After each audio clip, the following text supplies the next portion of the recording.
पोड़ पिठा रज आसला माने प्रथमे मन को आसे पोड़ पिठा बिना रज तो पूरा अधूरा। जदि रजरे पोड़ पिठा हो तो मजा ही आसजिवो। मु आज आपण मानक बिना जंतणी रे पूरा सहज उपाय पोड़ पिठार रेसिपी आपण मानक सहित शेयर करी। फास्ट टाइम रे भी जदि बनाऊे ताले भी फास्ट टाइम रे आपणकर परफेक्ट हेबो, कारण यहाँ बनवा एत सहज। नमस्कार, आपण समस्त को प्रियास किचन ने अनेक अनेक स्वागत। तेबे आपण मोर ये पोड़ पिठार रेसिपी को देखापी भिडियोटी को फुल एज करंतु। आशा करी कि रेसिपीटी आपण मानक भल लागिबो। तेबे चलंतु डेरी न करी फटाफट रेसिपीटी स्टार्ट करनेबा।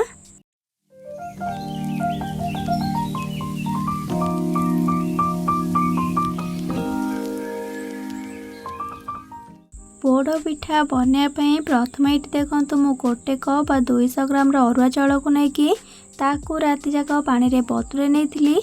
घरे जो रेगुलर अरुआ चाउल रे भात होता है से चाउल को ये मुझे आपण जेकोसी भी अरुआ चाउल नहीं पारे। आ मिनिमम अरुआ चाउल को 8 ରୁ 10 घंटा घंटे पानी रे बतुरेबे। एबे आमे नबा गोटे बड़ मिक्सिंग जारटे आउ सेथिरे बे बतुरे की रखिथिबा अरुआ चाउल को देबा। ताकू 2 ରୁ 3 थर धोईकी तापर एथिरे देबे। अरुआ चाउल को देला परे एबे आमे गोटे कप बा फळे नड़िया को कोरिकी एथिरे देबा। आउ देबा 2टी गुजराती आ ता सहित किछि पानी जतिकी दरकार बाटिया पई सेतिकी देबे। एबे आकु नेकी ग्राइंड करके आन देबा। पूरा चिकन करके ग्राइंड करबा किछि भी दरकार नाही, ठीके खदरा रखिकी ग्राइंड करबा। एठी देखंतु आकु म एबे ग्राइंड करके आन देली। एबे कौन करबा ना नबा गोटे बड़ मिक्सिंग बाउलटे आउ सेथिरे एबे अरुआ चाउल बटा को ट्रांसफर कर देबा। देखि पारथिबे यार कंसिस्टेंसी मु केमतिका रखिछि, अति मोटा नुहे कि अति पतला नुहे। आकु साइड रखी देकी एबे गैस ऑन करके गोटे फ्राइंग पैन को बसैकी सेथिरे दउछि हाफ कप गुड़ बा 100 ग्राम एठी गुड़ को दउछि। आपण मिठार क्वांटिटी आपण को हिसाब रे कम अधिया करके देई परिबे। गुड़ को देला परे सेथिरे हाफ कप देबा पानी। आपण गुड़ को देखिकी एथिरे पानी को देबे, अधिक पानी यूज करिवेनी। एबे आमे गैस फ्लेम को मीडियम रे रखिकी गुड़ को पानी सहित भल भाव में मेल्ट हेबाकू देबा। पाखापाखि 3 मिनट खंडे फुटे देबा। 3 मिनट खंडे फुटेला परे आपण एठी एबे देखि पारछंती गुड़टा मेल्ट हेकी केते भल से फुटुची। एबे आमे गैस फ्लेम को ऑफ कर देबा। आउ ये गरम गुड़ को लेकिन चाउल नड़िया को जो आम बाटिकी रखी से देबा। मन रखिए गरम गुड़ को देबे, ठंडा गुड़ देबेनी। एबे से स्वाद अनुसार लुण को पकेबा आउ सब को एठी भल से मिक्स करनेबा। आगर भी मो प्रेसर कुकर रे पोड़ पिठा आउ चाउल जंता पोड़ पिठार रेसिपी मो चैनल रे अपलोड करिछि। आपण से सब वीडियो को देखिया पई चाहुथिले ए वीडियो तळे थिबा डिस्क्रिप्शन बॉक्स रे तार लिंक सब को पाई परिबे। आकु तो आमे भल से बे मिक्स करनेले। एबे को साइड रखी देकी गैस ऑन करके सेही सेम पैन को बसेकी सेथिरे दउछि पाखापाखि 2 बड़ चामच घी टिके अधिक यूज करेंगे जहाँद्वारा पोड़ पिठाटी बड़े आराम से बाहर जीव पैन रू। आउ सब जिनस भी भाजवा एथिरे। घी गरम हो गला परे सेथिरे गोटे कप देबा नड़िया खंड, माने ये फाळे नड़ियार खंड। सेतेबेले फाळे नड़िया यूज करथिले आउ एबे फाळे टोटाल गोटे मीडियम साइज नड़िया आमे नेबा। एबे नड़िया को मीडियम फ्लेम रे 2 ରୁ 3 मिनट खंडे भाजीबा।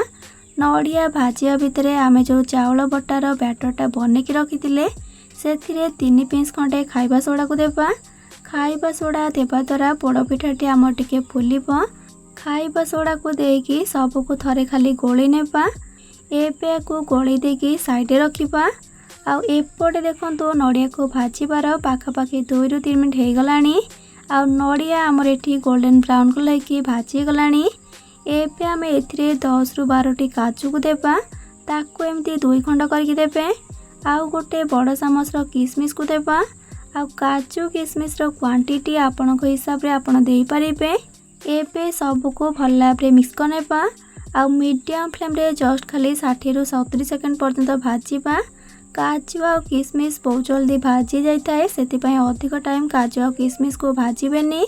किछि टाइम भाजला परे आपण ये देखि पारछंती काजू आ किसमिस आमर ये भाजी गलानी। अधिक को डार्क करके भाजबेनी नले से पिता लगिबो। एबे को अधा काढ़ी देबा गोटे प्लेट को। ଅଧା କାଜୁ କିସମିସ୍ ଆଉ ନଡ଼ିଆକୁ କାଢ଼ି ଦେଇକି ବାକି ଯେଉଁ ଅଧା କାଜୁ କିସମିସ୍ ଆଉ ନଡ଼ିଆ ରହିଲା ତାକୁ ଟିକେ ପ୍ୟାନ୍ରେ ଏହିପରି ଭାବରେ ଖେଳି ନେବେ। ଆଉ ତାକୁ ଟିକେ ଖେଳି ଦେଇକି ଏବେ ଆମେ ଏଥିରେ ଚାଉଳ ବଟାର ବ୍ୟାଟରକୁ ଆଣିକି ଦେବା। କେୟାରଫୁଲି ୟାକୁ ଦେବେ। ପ୍ରେସର କିମ୍ବା କଢ଼େଇରେ ବନେଇବା କିଛି ବି ଦରକାର ନାହିଁ। ଆପଣ ପ୍ୟାନ୍ରେ ଏହିପରି ପୋଡ଼ପିଠାକୁ ବନେଇ ପାରିବେ। ବ୍ୟାଟରକୁ ଦେଲା ପରେ ଏବେ ତା ଉପରେ ଆମେ ଯେଉଁ ଭାଜିକି ନଡ଼ିଆ କାଜୁ କିସମିସ୍କୁ କାଢ଼ିକି ରଖିଥିଲେ ତାକୁ ଦେବା। ଏବେ ୟାକୁ କଭର କରିଦେବା। କଭର କରିଦେଇକି ପ୍ୟାନ୍କୁ ଗ୍ୟାସ୍ ଉପରୁ ତଳକୁ କାଢ଼ିଦେବା। ଆଉ ସେଇ ଗ୍ୟାସ୍ ଉପରେ ବସେଇବା ପ୍ରଥମେ ଗୋଟେ ତାୱାଟେ। ଆଉ ତାୱା ଉପରେ ଯାଇକି ଆମେ ପ୍ୟାନ୍କୁ ବସେଇବା। ଏମିତି କରିବା ଦ୍ୱାରା ପୋଡ଼ପିଠାଟି ଆମର ଆଉ ଏକ୍ସେସ୍ ପୋଡ଼ିବନି। ଯେହେତୁ ପ୍ୟାନ୍ ଅଛି ନା ସେଥିପାଇଁ ପ୍ରେସର କିମ୍ବା କଢ଼େଇରେ ଏହି ପ୍ରୋସେସଟା କରିବା କିଛି ବି ଦରକାର ପଡ଼ିନଥାଏ। ଏବେ ହାଇ ଫ୍ଲେମ୍ରେ ପ୍ରଥମେ ଏମିତି 10 ମିନିଟ୍ ଖଣ୍ଡେ ବେକ୍ କରିବା। 10 ମିନିଟ୍ ପରେ ଗ୍ୟାସ୍ର ଫ୍ଲେମ୍କୁ ଏକଦମ ଲୋ ଟୁ ମିଡ଼ିୟମ୍ କରିବା। ଆଉ ଲୋ ଟୁ ମିଡ଼ିୟମ୍ ଫ୍ଲେମ୍ରେ 45 ମିନିଟ୍ ପର୍ଯ୍ୟନ୍ତ ବେକ୍ କରିବା। ଆଉ ତାର ଗ୍ୟାସ୍ଟା ନ ଯିବା ପାଇଁକା ତାକୁ ଏମିତି କାଗଜରେ ବନ୍ଦ କରିନେବେ। ପାଖାପାଖି 45 ମିନିଟ୍ ପରେ ଏବେ କଭରକୁ କାଢ଼ିବା। ଗୋଟେ ଟୁଥପିକ୍ ନେବା ଆଉ ତାକୁ ପୋଡ଼ପିଠା ଭିତରେ ଦେଇକି ଚେକ୍ କରିବା। ଯଦି ଟୁଥପିକ୍ରେ ବ୍ୟାଟରଟି ଲାଗୁଥିବ ତେବେ ଜାଣିବେ ସେ କଞ୍ଚା ଅଛି ବୋଲି। ମୋର ଏଠି ଲାଗୁନି ତ ପୋଡ଼ପିଠା ଏଠି ରେଡ଼ି। ଏବେ ଗ୍ୟାସ୍ର ଫ୍ଲେମ୍କୁ ଅଫ୍ କରିଦେବା। ଆଉ ଗ୍ୟାସ୍ର ଫ୍ଲେମ୍କୁ ଅଫ୍ କରିଦେଇକି ତାକୁ ଏମିତି ହିଁ ଛାଡ଼ିଦେବା। ଗୋଟେ ଘଣ୍ଟା ପାଇଁ ଥଣ୍ଡା ହେବାକୁ ଦେବା। ଥଣ୍ଡା ହେଲା ପରେ ପ୍ୟାନ୍ରୁ କାଢ଼ିବା। ପାଖାପାଖି ଗୋଟେ ଘଣ୍ଟା ପରେ ଆପଣ ଏଇଠି ଏବେ ଦେଖିପାରୁଛନ୍ତି ପୋଡ଼ପିଠା ଥଣ୍ଡା ହେଇଗଲା ପରେ ସେ କେମିତି ପ୍ୟାନ୍ ସାଇଡ଼ରୁ ଛାଡ଼ି ଆସିଲାଣି। ଏବେ ଆମେ ପ୍ୟାନ୍ ଉପରେ ଗୋଟେ ପ୍ଲେଟ୍କୁ ରଖିବା ଆଉ ତାକୁ ଆରପଟକୁ ଓଲଟେଇ ନେବା। ଦେଖିବେ ସେ ଆରାମସେ ପ୍ୟାନ୍ରୁ ବାହାରି ଆସିବ। ଆପଣ ଦେଖିପାରୁଛନ୍ତି ପୋଡ଼ପିଠା ଆମର ଏକ୍ସେସ୍ ପୋଡ଼ିନି, ଏକଦମ ପରଫେକ୍ଟ ବନିଛି। ଏବେ ଚାଲନ୍ତୁ ଏଇଠି ମୁଁ ଆପଣମାନଙ୍କୁ କାଟିକି ଦେଖେଇ ଦେଉଛି। ଆପଣ ଏଇଠି ଦେଖିପାରୁଥିବେ ଲୁକ୍ସରୁ ହିଁ କେତେ ଟେମ୍ପଟିଂ ଦେଖାଯାଉଛି। ଆଉ କଟ୍ କଲା ପରେ ଦେଖନ୍ତୁ ଏକଦମ ସ୍ପଞ୍ଜି ବନିଛି, ଜମା ହେଲେ ବି ହାର୍ଡ଼ ହେଇନି। ଆପଣ ଯଦି ମୁଁ ଦେଇଥିବା ଛୋଟ ଛୋଟ ଟିପ୍ସକୁ ଫଲୋ କରିବେ ତେବେ ଆପଣଙ୍କର ପୋଡ଼ପିଠାଟି ଏହିପରି ପରଫେକ୍ଟ ବନିବ। ତେବେ ଆପଣ ଏଥର ରଜରେ ମୋ ଉପରେ ଏହିପରି ଭାବରେ ପୋଡ଼ପିଠା ଘରେ ବନାନ୍ତୁ। ଆଉ ବନେଇକି ଖାଇଲା ପରେ କିପରି ଲାଗିଲା ମୋତେ କମେଣ୍ଟ ସେକ୍ସନରେ ନିହାତି ଭାବରେ ଜଣାଇବେ। ବହୁତ କମ୍ ଟାଇମ୍ରେ ଏହା ବନିଯିବ ଆଉ ବହୁତ କମ୍ ସାମଗ୍ରୀରେ ମଧ୍ୟ। ତେବେ ଭଲ ଲାଗିଥିଲେ ପ୍ଲିଜ୍ ଭିଡ଼ିଓଟିକୁ ଲାଇକ୍ କରିବେ, ସାଙ୍ଗମାନଙ୍କ ସହିତ ସେୟାର କରିବେ। ଚ୍ୟାନେଲରେ ନୂଆ ଥିଲେ ପ୍ଲିଜ୍ ଚ୍ୟାନେଲକୁ ସବସ୍କ୍ରାଇବ୍ କରିନେବେ।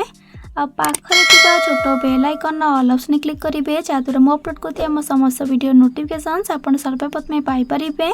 ତେବେ ଆଜି ପାଇଁ ରହୁଛି, ପୁଣି ଆସିବି ନୂଆ ଏକ ରେସିପି ନେଇକି। ସେ ପର୍ଯ୍ୟନ୍ତ ରହିଲି। Love you all. ଜୟ ଜଗନ୍ନାଥ।